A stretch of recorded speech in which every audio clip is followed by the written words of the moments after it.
A day on, and Nelson Mandela continues to fight for his life. Still critical, said South Africa's president at a scheduled briefing with journalists. But Jacob Zuma was reluctant to give many further details on how critical after he visited Mandela on Sunday night. Given the hour that we got to the hospital, of course it was late. He was already asleep, and we were there, looked at him, saw him,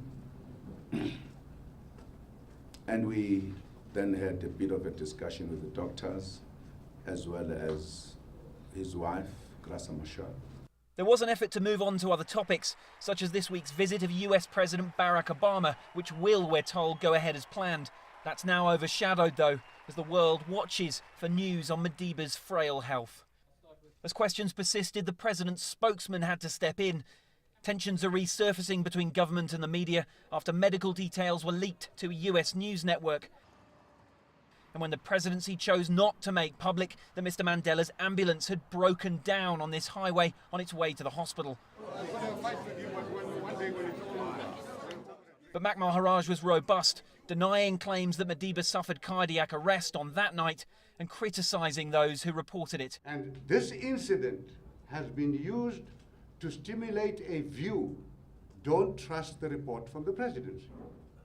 So, I'm saying we all have a shared responsibility to manage this moment. And we have to do so with due regard to the key parameters that we've put forward. They're not our invention.